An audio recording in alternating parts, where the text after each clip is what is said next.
There's no way around it. Dirty Dancing, today's entry in our cross-class love arc, is my all-time favorite movie. It's the movie I've watched the most. It's a movie I am always in the mood to watch. I finished the movie, and I just want to start it right over. Maybe it's because I'm a Jewish, curly-haired, bleeding heart like Baby.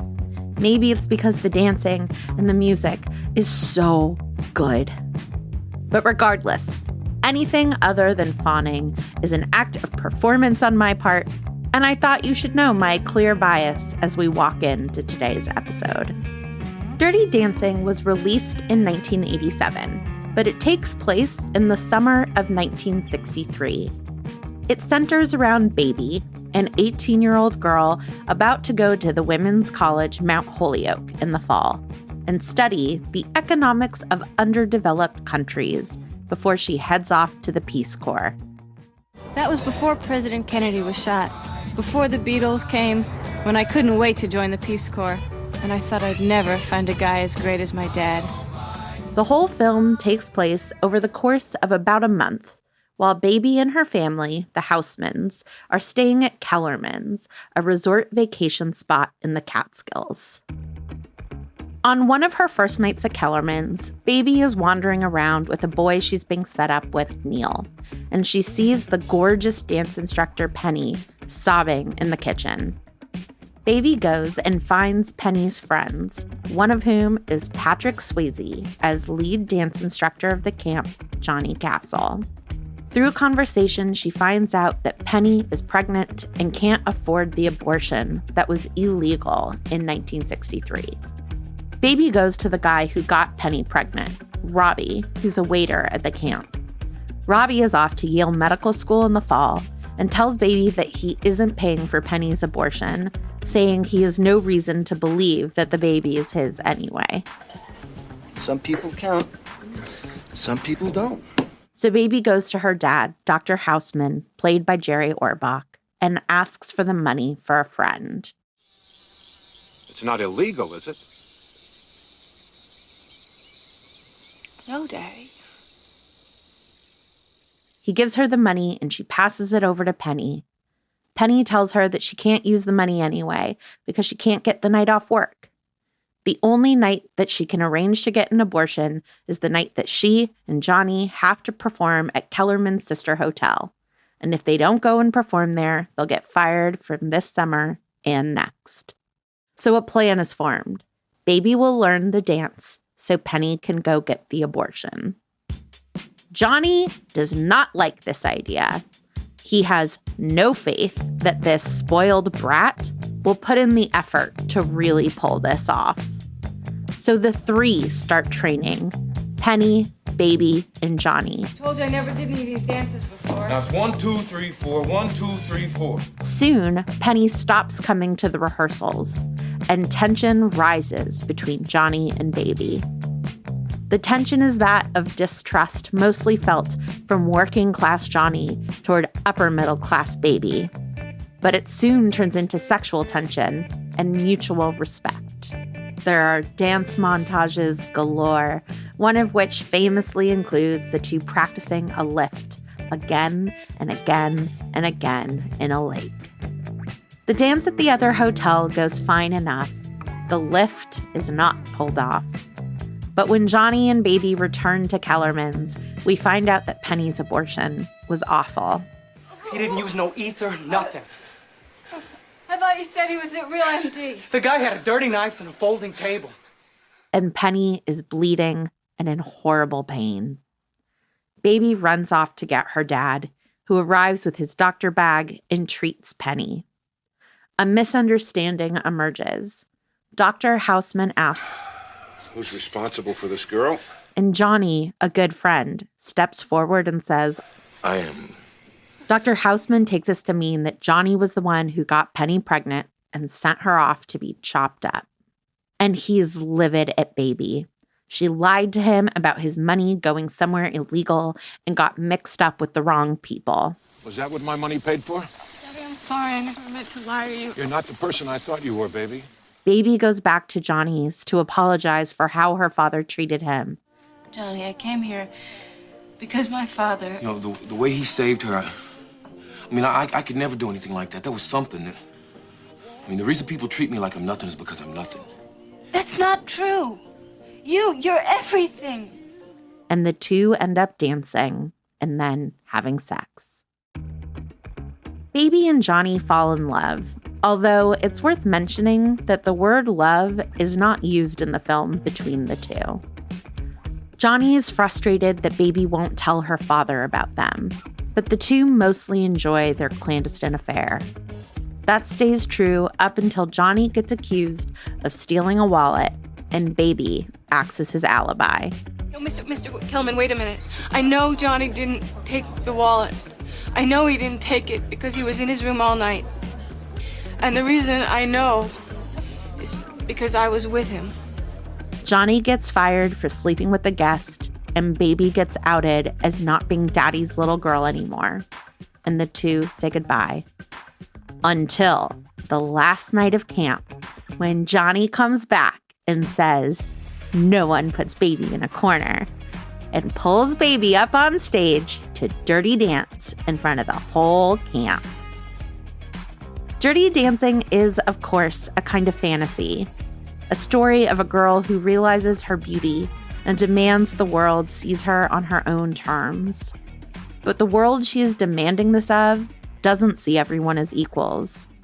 Here is Russell Mafe, professor of film and media at the University of Idaho, on the film. Certainly, this is a coming-of-age movie for her and not a coming-of-age movie for Johnny, right? And so I think there is, I think, in that sense, if you look at it, it could just be a kind of a reification of this idea of like, oh, isn't it nice that the elite liberals can vouch for their authenticity by pointing back to these kind of cross-class encounters that they've had in their past? I say that loving Dirty Dancing. I watched Dirty Dancing as a kid over and over and over again. I love the film. I'm not sure that I think that's my interpretation, but I don't think it's an unfair interpretation. At the beginning of this movie, Baby is a character with grand notions about world politics. At the end of the movie, she realizes that it's hard just to stand up to your beloved dad. Baby is coming of age not just in her own body, but in her understanding of the world as a not black and white place ethically. This is symbolized in the movie itself. Here is Katerina Giltra, author of Hollywood romantic comedy. And if you think about some of the spaces again, when I rewatched Dirty Dancing, I'd forgotten the scene where she dances on her own on the bridge, which is, again, literally between the two spaces of the main building and then where the workers are. She just constantly is shuttling between the two spaces in a really interesting visual way, I thought. This is a film that can be seen as simple, a silly dance movie for teenage girls. But depth is baked in everywhere. Here's Katerina again on Baby's name. Baby as a name indicates she's a child, that she's immature, etc. But Baby as a nickname or as a term of endearment can also be, hey baby, sexually oriented. As a character, I think she's in a really interesting place where she's not quite one thing or the other. But she's both as well. She's both of those things at the same time. At the end of the movie, Johnny proudly, publicly calls Baby by her real name, Frances, finalizing her transformation. All of these subtleties, complexities, brilliant shot framings are part of what makes this movie immensely rewatchable. But I also think that in 1995, it was one of the first movies I saw that was made with a gaze like mine in mind. Every shot of this movie is something I could spend minutes on. When I was young, I thought it was Johnny's naked back dancing that I loved. But looking back, watching Baby's awkwardness emerge into something graceful was a great hope to me as well. I'm Vanessa Zoltan. And I'm Lauren Sandler. And this is Hot and Bothered.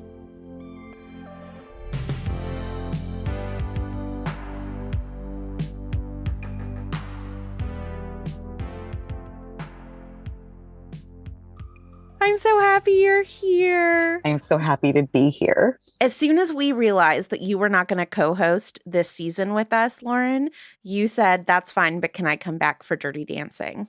I am the person who does want to return to Kellerman's every summer as long as you're there. Why Dirty Dancing? We would have given you any movie. Why were you like, this is the one? Oh, God, there are so many reasons. And I'm so glad we have all this time to talk about them. I mean, top reasons.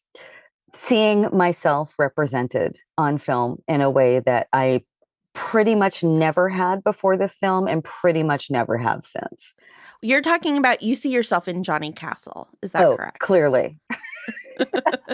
Wait, but can you tell people you see yourself in Baby and how? Yes, of course. I mean, she is a social justice minded, smart, witty, I like to think of myself those ways, yearning, young Jewish woman who's, thinking about the world as it is and the world as she wants it to be and how to find herself and her own desire and independence in it. And, honestly, watching it at 50 now, I felt kind of the exact same way as I did watching it at 13. So that is part of why it's so lodged in my heart. Another reason, though, is because I think it's one of the great abortion movies. And it does not get discussed in that canon alongside Citizen Ruth or Portrait of a Lady on Fire. However, I think that it is such a great introduction to the crisis of what it means to have heterosexual sex with a uterus, that it's actually the movie that I showed my kid, that I showed Sam at age 8 as a way of saying we need to start talking about this reality in the world. So at 13, it blew my mind. In my late 30s, it was this major political and justice-oriented introduction to my own kid. And now at 50, I'm just like right back again, having the time of my life. God, I hate that song, and we will talk about that. I feel like I have almost the same story, which is that it was my favorite movie when I was 13. My family had a very tough time the summer I turned 13. And so my friend Joanne was either at my house or I was at her house. And what we did that summer was watch Dirty Dancing. And we wouldn't let it get to the black and white credits before we would hit stop and rewind, because the black and white credits meant that the movie was over, and that feeling was to be avoided. And so we would just start it over from the beginning. It is definitely the movie that I've seen the most. And then when Dobbs came down shortly thereafter, a local movie theater put it on 35 millimeter, and the theater was packed. And there was this poor woman sitting behind us who hadn't seen it before. And that was a terrible way to see this movie for the first time, because everybody was just reciting the lines. But it was heart-wrenchingly emotional after Roe had been reversed to sit and watch this movie. And I had always known it was an abortion movie, but I don't think it had ever hit me what a fantastic abortion movie it was until I saw it in that context. And just walked out of the theater being like, oh, this movie doesn't just hold up. It's incredible and prescient and disturbing how much it speaks to our time all of these years later. I did not think of it as an abortion movie when I was 13. I was 13 in 1987. I was 1 year out of going to my first abortion rally in Washington with my mother because she got me going early. Thank you, Judy. But I did not have any relationship to that. And I wonder if part of it is because I just kind of took it for granted that that's how shitty things were. Oh, I took for granted that was the olden days. That was it for me. I was like, yeah, it would have sucked to have been a woman back then, but I already knew that. And luckily, I'm alive now. Lucky me. Yeah. Now that I hear you say that, I'm pretty sure that I felt that way too. It really was sort of the ultimate post-Roe movie, right? Yeah. It was looking back at that time. It was not that long after the ERA, the Equal Rights Amendment, had failed. It was this moment where it kind of felt, I think, very complicated, where certain freedoms had been won, but other ones had not been. And so I think that there was this element of moving on from the bad old days, but not reaching a point where you could still be free as a woman, where you were still the one who got in trouble, where you had to say, I thought that he loved me, where you were someone to be pitied in a crisis. And I think that the movie, if we're talking specifically about the characters, right? Baby's opening monologue is pretty political. She is saying it was 1963. It was just months before Kennedy was shot, right? Baby and her family are in the car driving to Kellerman's. You know, there are no seat belts in the car. I remember that really bothering me in 1995. And she says, like, Kennedy wasn't shot. It was totally fine that people called me baby. It didn't bother me that people called me baby. And I thought my dad was the best guy in the world. And we know that like 6 months later, none of that is going to be true for her. So we know that we're watching this one last moment of something for her in the car. And then in these opening scenes, I think, again, I had just forgotten about this because we're going to talk about the love story in a minute. And I love this love story. But upon rewatching it, this movie really takes pains to mention the political realities of the moment and make fun of a certain kind of liberalism. Their first dinner at Kellerman's, there's way too much food. Baby is there with her parents and her sister, right? Famously, she's there with Jerry Orbach as her dad and Emily Gilmore as her mom and her sister Lisa. And they're like, who are we sending our leftovers to? Is it people in China? Oh, no, it's people, you know, in this other place. And Baby knows where the hungry people are. And that's how we know that she performatively cares about liberalism. I think, right, the movie is showing us that Baby is a good person who cares politically about these kinds of things. And also, Baby is a spoiled brat who's sitting and having dinner at this, like, really fancy country club. And you know, her food isn't going to make a difference anywhere. Yeah, but she just graduated high school. She's a kid from Jersey, and she's already told you she's going into the Peace Corps. She's already told you she's not going to be an English major, like someone trying to get their MRS in college, those, you know, worthless English majors. Oh, it breaks my heart.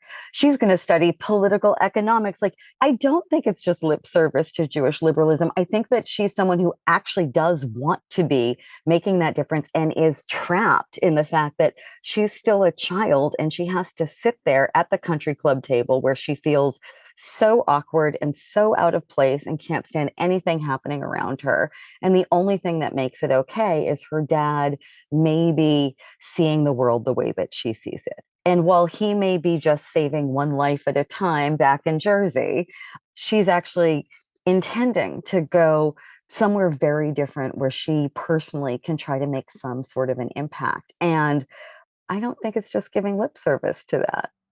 I think Baby is very sincere. I think that the movie knows that Baby isn't going to save the world. I just think that the movie holds this really beautiful tension about this liberal Jewish family, right? That like inequities are happening at this hotel and they're not seeing them. But you're right. I do think Baby is different.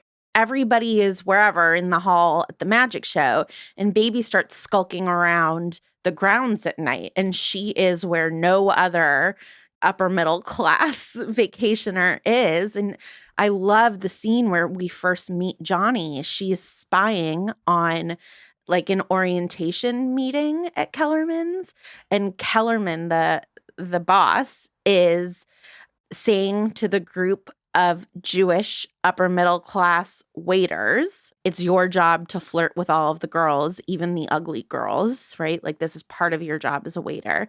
And then Johnny, the lower class goy from South Philly, walks in and Kellerman turns to him and is like, don't touch the girls. And that is Baby's introduction to Johnny, is this like very intentional class divide.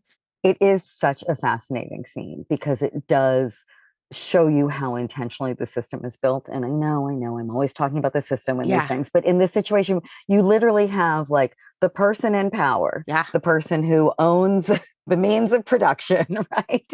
The person who is running the whole show and is setting the entire culture and rights of this place, saying, you guys don't get to participate in any of this. And just seeing that intentionality is so brutal, and it's such an eye-opening moment. But it is, of course, what we see all the time, right? I mean, we're not in any different situation right now as a society, but to hear it spoken so blatantly, and especially to have it so sexualized, right? But I do want to note, this was very much the world that my mother grew up in, though of a lower class to a certain extent. They were not a Catskills family. My mother grew up in Worcester, Massachusetts, but what she calls the Jewish ghetto, where if she wanted to date someone who wasn't Jewish, she would have to hide it from her liberal parents. She dated an Irish guy and he had to like pick her up around the corner. It was something that, it was just a rule that you would never, ever break, because this film is taking place right in the shadow of the Holocaust. It is a place of fear. It is a place of struggle. And you see how intentionally that ghetto is built through this entire film until the very last scene when those walls fall down because of love. I mean, the history of those spaces, though, right? I mean, this is a Groucho Marx joke. The Jewish country clubs were started because Jews couldn't join non-Jewish country clubs. And then how that prejudice, creating a little enclave, becomes its own place of prejudice. So, like, these oppressions just repeat themselves over and over again. Right. And of course, this is a time when Jews are trying to class jump, right? This is a time when we are witnessing Jews rising up from the middle class into the upper middle class. And of course, he has handpicked every waiter, he says, from the Ivy League, from law schools, from medical schools, because that's the way that's going to happen. And so there is both this sort of prejudice and this self-protection, but there's also sort of the same way that we used to talk about it in terms of Victorian literature, this way of designing capital through sex, through possible matrimony, etc. And that will lead us, I hope at some point, to talk about Robbie the creep. Well, let's just talk about Robbie the creep. So Robbie is this waiter who has been hired for the summer at Kellerman's, and he immediately starts flirting with Lisa, Baby's sister. And then we find out that Robbie is the one who got Penny pregnant, but Robbie is not going to pay for the abortion, let alone support Penny. And he actually, he says, some people matter and some people don't. When Baby goes to confront him and says, like, you have to support Penny through this abortion, he literally says, some people matter and some people don't, and hands her an Ayn Rand book. It's such a great moment when he hands her the fountainhead. And then there's just this very close shot of the cover of the book, which basically says, we've done all of the character development we need to do in this one shot. That in a tennis sweater. Carry on. I often like to joke that I think that there should be a word in Yiddish for the anti-Semitism that only Jews can feel. And man, does this movie feel it for Jewish men.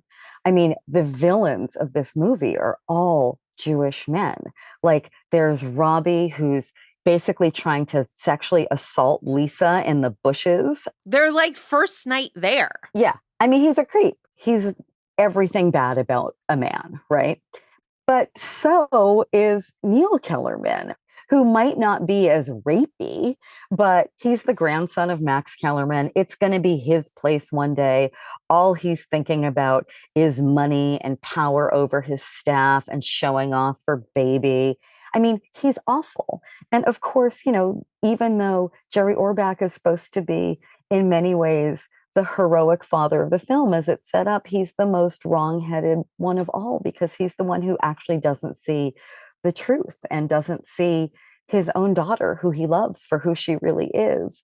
And the fact that all of the failing characters in this movie, like on a scale of loving dad to villainous rapey fountainhead guy, they're all these Jewish men. And it's just fascinating to me how much in this moment Jewish men are thrown under the bus.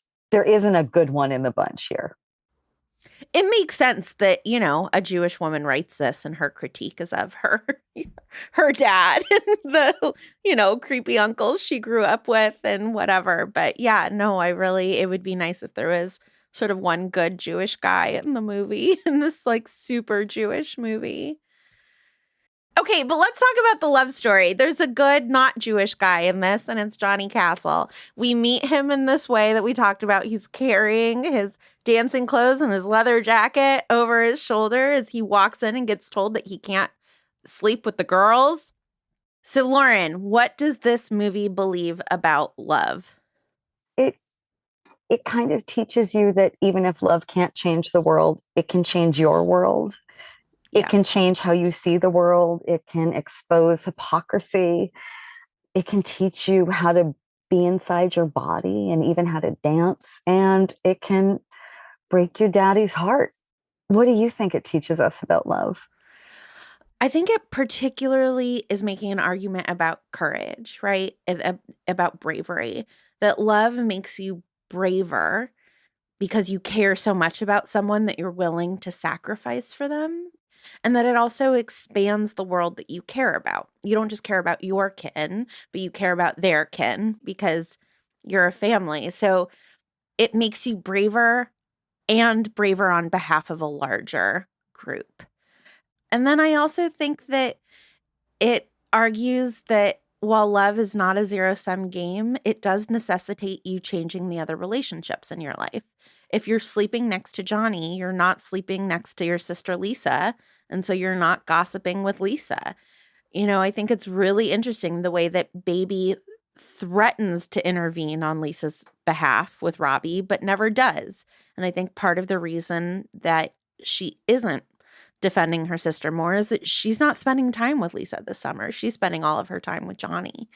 And her loving Johnny is going to change her relationship with her dad. And she's going to suddenly become really good friends with Penny.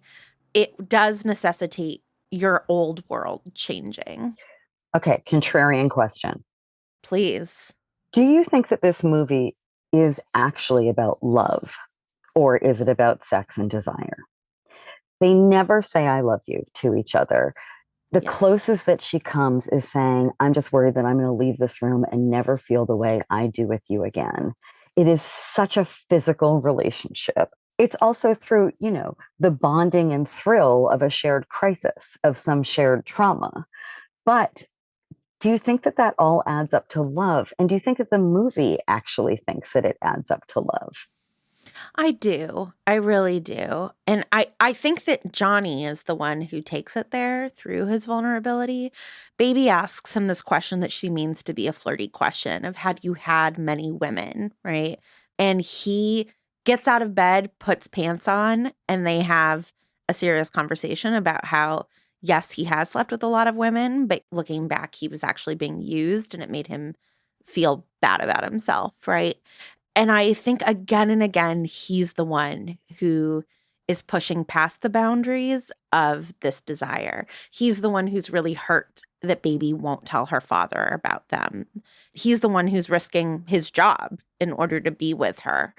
I agree with you that the change within her is like a sexual awakening, but the change within him is, oh God, I believe that people who aren't my family, like Penny, are really willing to do things for me. And this is a little cheeseball, but I do think that one of the central love stories is Baby falling in love with herself. Yeah. And I think that that is one of the things that love and reciprocated desire can do for us, is she shows up awkward and silent, and we watch her liberation through this movie, but it feels very much like a liberation to herself. It's both a romance and it's also a coming of age tale that's really sped up. It really feels like we're watching her go from Baby to Frances at warp speed. And that has everything to do with her place, not just in her feelings for Johnny, but also for Penny. And it's beautifully won. Okay, so we think textually this movie is about courage and growing up, but subtextually, what is this movie about? I mean, I cannot emphasize enough how much this movie is about an unwanted pregnancy. And not just because that's a subplot, but that is literally the engine behind their relationship. Yeah. And also, it is the entire backdrop in front of which Baby learns about sex. I mean, we don't know that she has never had intercourse before this film, but there's plenty to suggest that this is a new experience for her. But before she learns about that, she learns about what it means to have an unwanted pregnancy and no way to deal with it. Or even once you have money, what it means to deal with it and have your life at risk there, what it means to sneak into the kitchen and try to take care of it yourself with a knife, only to be crying and hiding under a counter. It's so foregrounded and so unusually foregrounded. It is interesting to me, though, that it never becomes something that you see her imagining for herself. Like it's not a Right. risk for her. There's no pairing. You don't see condoms. Yeah. Right. There's no like, your dance space has got to be that you got to pull out, Johnny. Right. You're not taking it all the way to spaghetti arms, if you know what I mean. Yep. But it's interesting that it is a movie that seems to be so much more about that than any actual dirty dancing. Yeah, absolutely. At no point in the movie is anyone judgmental about the abortion either. Nobody is questioning that the abortion is the right thing. And I love that. There's just no hemming and hawing about whether or not Penny should have Robbie's baby. And most of all, Dr. Houseman doesn't think it's the wrong thing. And he is providing it as medical care without even blinking. And we love him for it. It is what makes him a hero in this movie. And not just a hero because, like, I love my daddy's a hero, but to this whole society at this resort, he becomes the hero of this movie. And to Penny, most of all, she's the one who judges Baby for her privilege more than anyone else and who sees Baby's dad as the true hero of this film and of her life. Yeah, which leads to what I think the subtext of this movie is, which is very much still about Dr. Houseman. And that is that falling in love, especially cross-class love, means falling out of love with your daddy. That this healthy separation from family is it's really well drawn out, right? This baby is obviously 17, 18 years old, about to go away to college for the first time, but very integrated into her family. She's quite cruel to Lisa, right? Baby is going to go out and save the world, and Lisa's going to decorate. Those are the politics of Baby's life, their family politics up until this summer. And yeah, I think that this movie is making a really interesting claim about boundaries and that part of becoming an adult means seeing your family with a clearer eye. And the extent to which this movie isn't only obsessed with love, right, isn't just a love story, is that I think the big confrontation is between Baby and her dad, in which she says, right, she essentially says, falling in love with Johnny has pointed out to me your hypocrisies. And you say you want the world to be a better place, but you only mean for a certain kind of upper middle class Jew or through charity, right? Like you don't mean actually caring and getting involved with people who are different than you. And yeah, it's just like a really interesting subtext to a movie about sex and titled Dirty Dancing and, where the A plot really has a lot to do with abortion. The subtext of Daddy's Not Perfect, I think, is a really poignant one. His tears in the gazebo wreck me every single time because you feel him losing his daughter. You feel him knowing that she's outgrown him and that she's not his anymore. And you feel how much grief he feels. And to watch, a man cry like that in all the different ways that masculinity is performed in this film, it's so moving. And yet he can't talk, right? It's a perfect encapsulation of that masculinity because he's crying and he gets up to follow her for half a second, but he can't because he can't figure out, and we'll talk more about this next week. He can't apologize. He can't break that masculinity code. He can sit and cry quietly alone in the rain while looking out at a view, but he can't do the emotional work of reconnecting with his daughter. I also think that he's in over his head. Yeah, absolutely. I think even if he could say things, he would not know what to say here. His worldview has been pilloried. The love of his life, his daughter, is running from him and calling him out.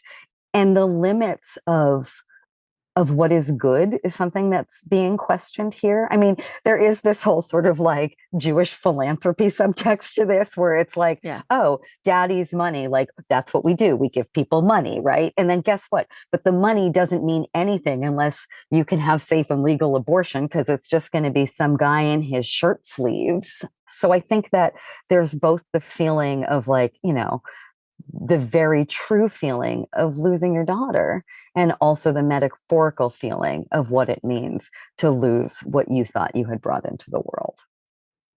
What do you think that this is teaching us about our theme, Lauren? I feel like we've talked around this, but our theme for these movies is cross-class romance.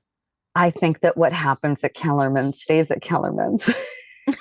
To me, one of the most interesting scenes in the whole film is when they say goodbye, leaning up against his car. It's Patrick Swayze singing on the soundtrack, too. Oh, believe me, I know every word to the soundtrack. And I will say, one of my least favorite lyrics of all time is the opening lyric to that song, She's Like the Wind. And it is this: she's like the wind through my tree. One of the worst lyrics of all time. But yes, their goodbye moment is to a Patrick Swayze song. But, you know, there isn't that moment of like her saying like, I'll write you from Mount Holyoke, or him saying like, come visit me on the construction site, or I can't wait to see you next summer, or anything. There's no even pretense that this is anything but the last time they're ever going to see each other. And they both seem totally okay with that. They both seem so accepting of whatever this was. It existed within these bounds, and we know that's all it can ever be. And I had the time of my life, baby.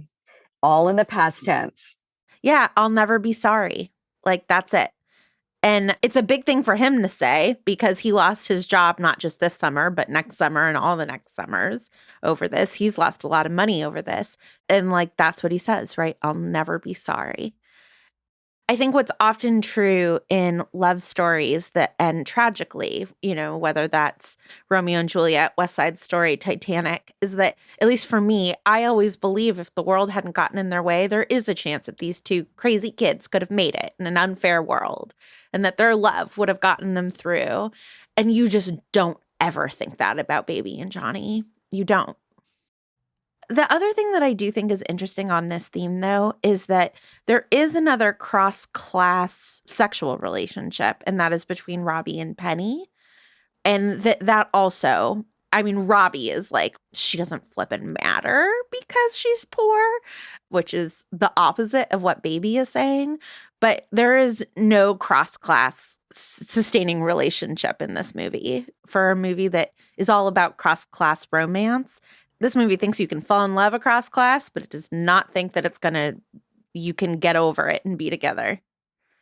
I do wonder, though, if this is a movie that cares that much about any sort of happily ever after.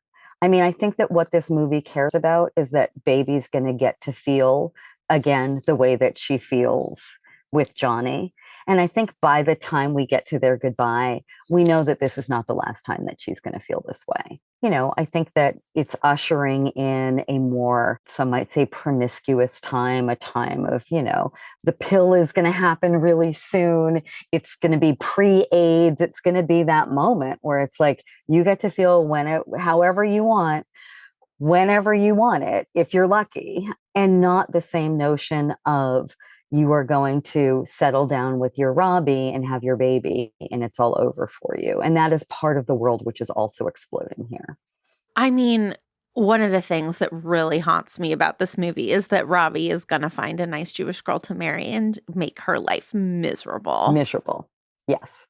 You can just see him later on with the paunch and the chains and the bad tan and golf clubs. And it's just, I don't know.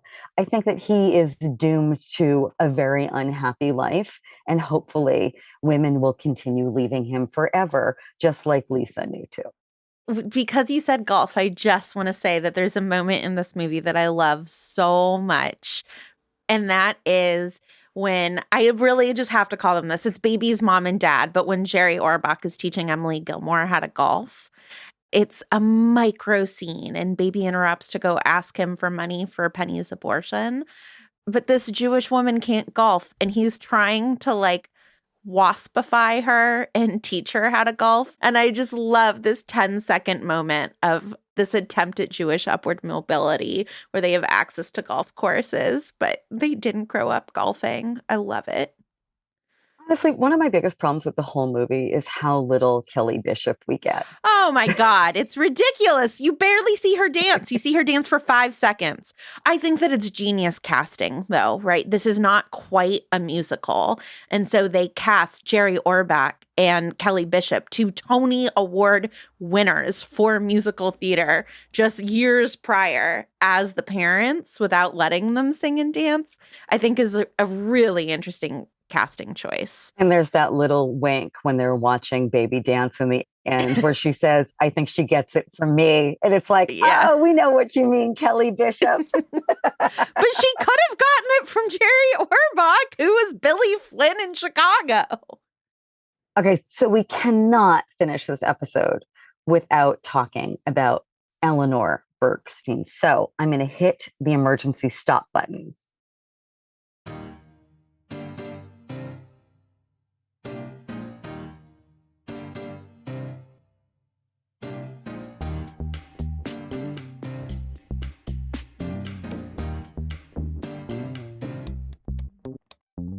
So the first thing we see in this film is a Jewish woman's name, Linda Gottlieb, the producer. But one of the next things we see is Eleanor Bergstein. Eleanor Bergstein wrote this movie, and it is very much her personal story. She was called Baby by her dad. She danced mambo, which she learned in the basements of, her Brooklyn neighborhood where she grew up, and ended up winning mambo contests all over the Catskills. And it was Eleanor Bergstein who very much wanted to make this a movie about abortion. She was a lefty, she was a feminist, and she thought, what good is another black and white documentary about abortion going to do to advance the importance of how we have to keep abortion safe and legal? And so she wrote this film, writing this whole plot in for the work that it could do politically. And she never thought that this film would necessarily get made, or if it did get made, she thought it would be seen by like a few people. But she thought maybe this movie will make a difference if this is in here. And I love how many people have seen this movie and how much it has lasted, because she did end up making this massive political impact by writing in this story. I also want to mention Kenny Ortega, who was, a very influential choreographer at the time and went on to direct huge movies. But he was someone who was out and gay in LA at a time when that was a very rare thing to do and to be, and really, really paid the price for it. His story is worth looking up. But I do think that because he was such an influence in this film, he's such a huge part of this film, the notion of how closeted their love is, and how this sort of like backroom secret club way of expressing with your body and being yourself. Like, it's such a movie about gay clubs and such a movie about ultimately coming out. Their love is secret until they have this big coming out dance at the end. And the fact that his story feels like it's woven in here too is something that I think is really important. And yeah, I mean, it's just worth mentioning here, and I don't know a lot about it, that the director, right? Like, this is such a beautifully directed movie. Any part of this movie, I would have the photograph up on my wall as a piece of art. I just think it's so stunning. And the director of the movie, Emil Ardolino, died of AIDS, right? Like, this is a movie that is really touched by queerness. And so I'm really glad that this is what you used your emergency stop button for. And of course, it's a movie that is made in 1986, comes out in 1987, at the scariest moment for AIDS. Yeah. And at the moment that for that population, not that this was going to go away anytime soon, but realized the risks of sex very much in the same way that we have Penny's story about, the fact that it can be a mortal risk and that desire can lead to something really scary and really unfair. Well, Lauren, we luckily, based on the structure of the show, get to spend a whole episode talking about Nobody Puts Baby in a Corner. So next week, that's what we're going to do. We're going to talk about the ending of Dirty Dancing. So please, before we go, finish the sentence. You should watch this movie if you have a beating heart, gagung, gagung. Absolutely. I just have to add context for my you should watch this movie which is that one of the things that I think makes this movie so special is the Kenny Ortega choreography and the fact that it is actually Patrick Swayze and Jennifer Grey doing all of the dancing. There is none of the cutting away to feet, not the feet of the stars that we're so used to seeing in dance movies. And so if you want to watch incredible dancing filmed in a way that I would argue you almost never see in film, you should watch this movie.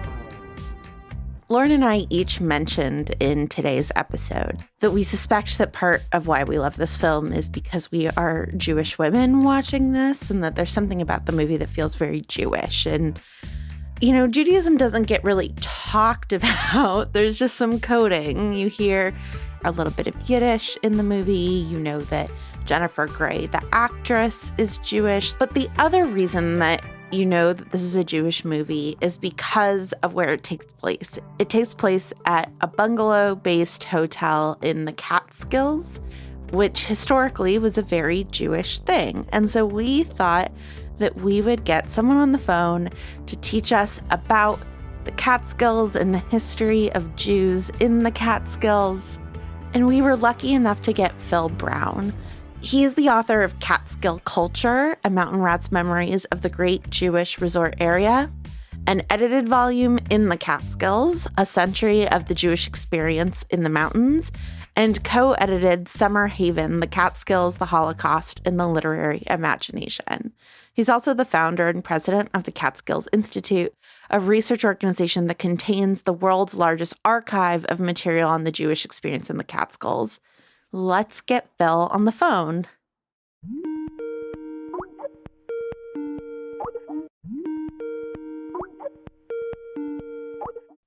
Hi, Phil. Hi there. Good morning. Good morning. Thank you so much for joining us. I'm really excited to learn more about this. So the Catskills are a set of mountains, in the Northeast. Why did you start going to the Catskills for the summer? Well, originally, a lot of people went up there to farm.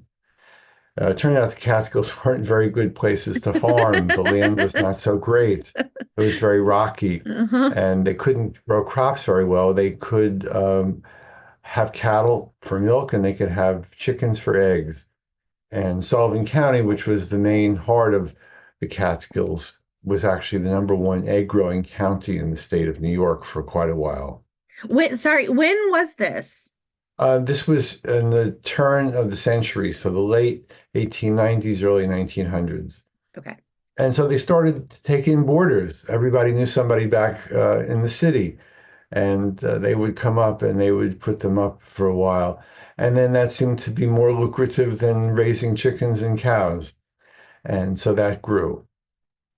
Why did Jews like going to the Catskills? Like, you're living in New York City and you can board in the Catskills, but there aren't jobs there. Was it immediately a vacation spot? Well, don't forget, a lot of the Jews in New York were living on the Lower East Side in very crowded tenements. They were sharing bathrooms. They had very little air. Mostly they had like one window and an air shaft, and maybe a window in front of the apartment. It was very crowded and unhealthy. And there was some sanitaria also for tuberculosis patients. So people realized it was a healthy place to go. It was clean country air and you could get away and it wasn't very expensive and very appealing to get out of the hot summer city into the cool mountain air. Got it. So it became a place for Jews to vacation for the summer, or at least temporarily to get out of the city. Right. So when is the heyday of the Catskills? What is the whole culture of it? I know like there are comedians who come out of the Catskills in the 1950s. Like, what does this bustling Jewish community in the Catskills look like? Well, so it's starting smaller. Earlier in the 20th century, some of these boarding houses then begin to expand. They become kuchelanes, cook for yourself. And you get your own room and you get a table in the dining room and you get 2 burners on stove number 3 and you get the top 2 shelves on icebox number 1. So it's all up to you to cook and serve and clean up for your family. Some of these places then start to build outbuildings that are bungalows where you have the entire building, which is usually mainly just, a single room for the living room and kitchen and another room for a bedroom. And some of the kids are sleeping in the living room on pull-out couches. Some of them have 2 bedrooms, but they're pretty small. And then these grow, the more money you make one season, the more bungalows you can build. And they aren't that expensive. They don't have foundations for the most part. They're sitting on concrete blocks. They're like non-winterized, right? This is just like a kitchen, a bathroom, 2 bedrooms. Right. Very, very simple. Yeah. And, a stall shower. So nothing very fancy. Yeah. And, when you get to have 20, 30 bungalows or more, then you start to have entertainment. You start to have a day camp. They run their own bingo. They have a movie night with, there are these kind of itinerant movie guys who come around, set their projectors up. There are talent shows. One place, my father had the coffee shop once in a bungalow colony. And the only entertainment there really was on Saturday night. They played music and they brought in their own bottles of liquor and wine. And my father catered, with roast beef and turkey and other things. And that was it. That was their own party. Yeah. At the same time, you had people building small hotels. And sometimes they were places that might only hold 20, 30 guests. And if they did well, they expanded. And even, some of the biggest, like Grossinger's, started out as a very small farmhouse. And they just kept getting bigger and bigger. In some cases, they would buy existing hotels that had been Gentile hotels. And there was a very famous case of the Shawanga Lodge where they bought the whole place and they had a beautiful brochure and, it said Hebrews not allowed. And when the Jewish owners bought it, they just, were able to burn out on the metal plate at the printers because this is the days where everything is on metal plates. And they could just sort of burn that out. And get rid of the knot. Right. So why did it end? So the hotels grew. Yeah. All of this grew. And at some point you had maybe 500 or 600 hotels, maybe, close to 800 bungalow colonies. And you had, by my calculations, 500,000 people coming up every summer. Now, so this also generated a lot of jobs for people. Yeah. This is where the young Jewish kids went to work their way through the first generation of college, medical school and law school. So with all of those hotels and bungalow colonies, there were plenty of jobs. Also, it developed a big local economy. Yeah. You needed food purveyors and you had laundries to clean the linens and the waiters and busboys' jackets. And then some of the hotels that were year-round hotels, people then worked there year-round. So they had to have their own houses. And so more houses are built and then more year-round businesses there. And there are bakeries and there are restaurants and gas stations and mechanics. So it builds an entire economy. By the time the Depression hits, people don't have enough money to keep expanding most of these places. Then you have World War II, in which case you don't have a lot of building supplies and people are very busy serving in the military or helping the war effort. And so by the time the war is over, a lot of hotels are, not that modernized. And then there's this huge economic boom after the war. as a result of that, more and more people coming up. So the hotels expand. Mhm. And then the golden era really is what we call the 50s and 60s. Yeah. And that's when you have the growth of the really large hotels. And that's the period of time when you get these 500,000 people coming up. Now, not every hotel could expand that way. And the ones, many of them that did, took out mortgages and second mortgages, and they built indoor pools. They built fancier nightclubs instead of casinos with folding chairs and just drawstring curtains. And they weren't able to really make it. The business model was not a very good one. Often you had like two sets of in-laws running the hotel, Mm-hmm.